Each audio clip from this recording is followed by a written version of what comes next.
Alright guys, welcome to Mechanical Gaming Plays The Division. Alright, so just a few things to say about this game. It comes out March 8th, so that's the date it's going to be released for PC, PS4, and Xbox One. So for those of you guys who have already played the beta, you won't have to download the whole game. Actually, you only have to update about a 1.6 gigabyte file. So for those of you who haven't, and this game is going to set you back at least 35 gigs, is what I've heard so far. You need Uplay to play the client, so games that play on Uplay, Assassin's Creed, Rainbow Six Siege, another fantastic game. You apparently, if you participated in the beta, you are eligible for an in-game reward. I don't know what that reward is right now, but having something for participating in the beta is pretty sweet. So the minimum requirements for this game are Windows 7, Windows 8.1, or Windows 10. The 64-bit versions of these softwares only. You need at least an i5 2400 or an AMD FX 6100.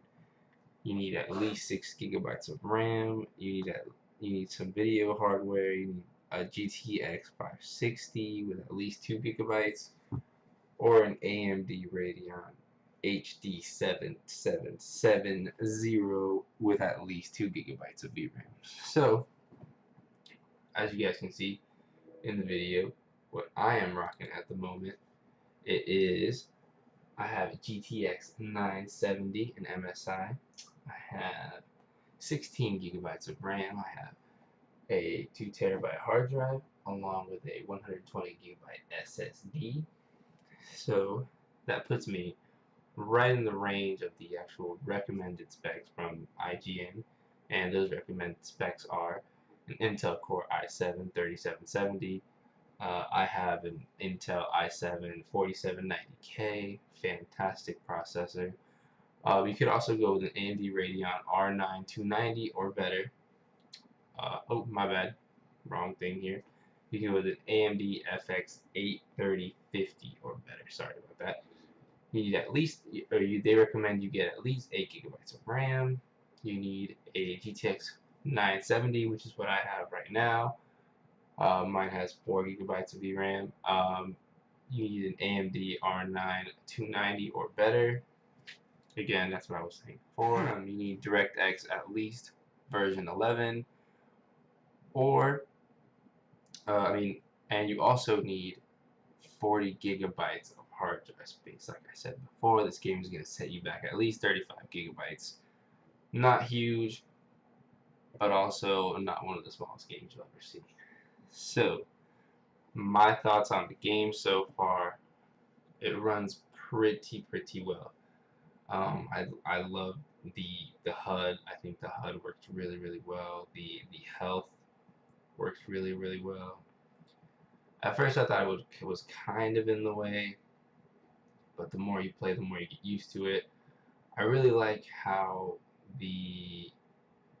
basically how the waypoints are marked with the lines. I think that's really intuitive.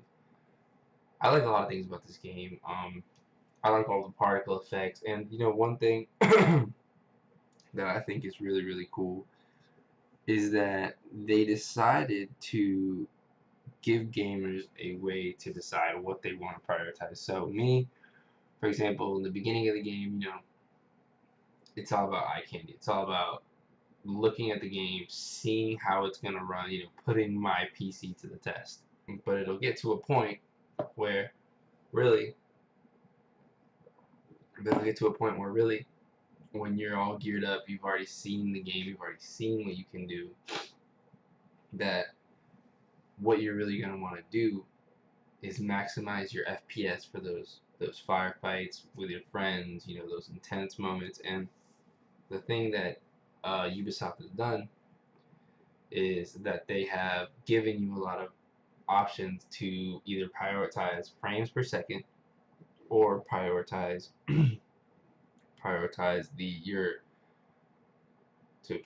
frames per second, or to prioritize the graphics of the game. So I think that's a really cool option because for the people who are starting to begin to play this game, still want to see the game, you want to see all the hard work put into the game, see what you paid for basically. But for those people who have been playing the game for a while, already know how the game looks, already knows what it can do, having frames per second in those tense moments really can make the difference.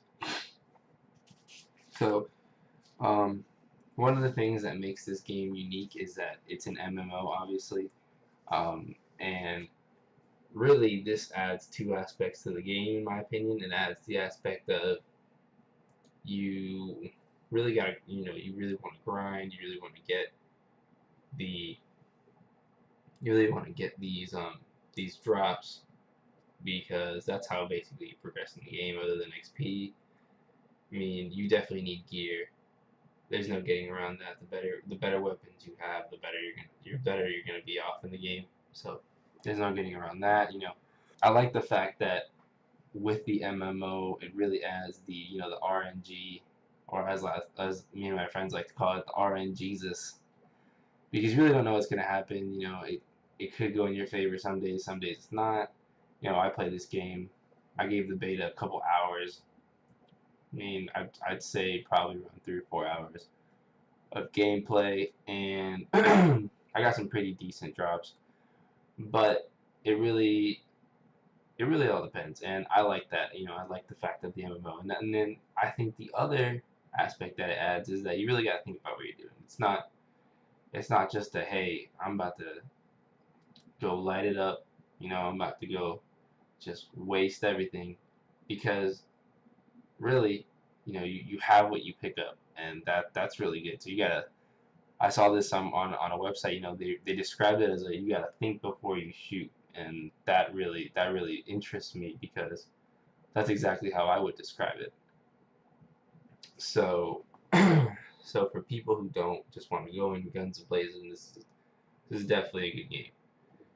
Now, the Dark Zone I thought was super interesting in the way that you can go in, you can do it with your friends, you can do it alone, no doubt, but they also added basically a way to make it so that if you're alone, you're not always going to get, wrecked by the group of people, because the players who kill other players have something to lose. So when you kill another player, you get marked as a rogue. And what that does is it basically just puts a huge bullseye on your back. And people can see where you are in the dark zone. And without necessarily seeing you, it like marks you on the map almost. And so that rogue time, like it has a timer on it. And so you are a rogue for a certain amount of time because you killed another player. And that basically puts another marker on your back. Now, I'm not sure putting if you kill a rogue player, if that messes with you, because if it doesn't, that would add an interesting mechanic to the game, because that would make those people who did decide to kill someone else slightly more like vulnerable, because if you kill them, you have nothing to lose, but that's just what they risked because of the fact that they decided to kill another player. I'm not quite sure how that works, killing a rogue player. But at the end of the day, I still think it's a really, really, really cool mechanic that if you kill someone, you do have something to lose. But at the same time, it's still a part of the game. It's not like they banned it completely. You know, PvP definitely tends to, add a little bit more to a game, especially when you can ride around with your friends and, maybe pick on another person, or maybe get into a firefight with another group of people. That to me sounds really cool, especially since I have a group of friends that I regularly play with, and we will all definitely be picking up the game, and I will definitely be posting some more gameplay about that. Um, I think it's real. I think the story elements that they decided to include in the beta were actually fantastic. I was actually kind of, I mean, I've played the newer beta, obviously, so they released a little bit more content on that. But on this beta, they did a good job of leaving me wanting more because of the fact that they present you with this big situation. They need you to get this base up and running, but you get to do such a minuscule part of that it really lets you think, hey, this has a lot more to it. This is going to be a lot of content, and that I really like that. It gets me excited to play the game. It makes me want to play the game more. So the first part that they let you do is rescuing the doctor at the field hospital because they want to get the medical wing up and running. That mission is actually fantastic. That mission was a lot of fun. That mission gets you accustomed to the whole cover shooter. If you do that mission, you can change the missions, the difficulty of the missions. If you do that mission on easy, it'll get you warmed up. But if you decide to do that on hard, it can definitely be a challenge, especially if you're not accustomed to the whole cover shooter aspect of the game. The enemies will actually hit you more often than not, and you definitely do have to make use of the cover shoot mechanic in the game. So definitely recommend that if you have played the beta. If you haven't, definitely recommend you check out the first couple of missions that they let you play. They do let you do some other side missions. I think they call them encounters. So those missions are really, really, really, really good. I can't wait to play the full game and see the other missions that they offer. Um, Now, one thing I want to talk about was the loot in this game. So I found it slightly confusing.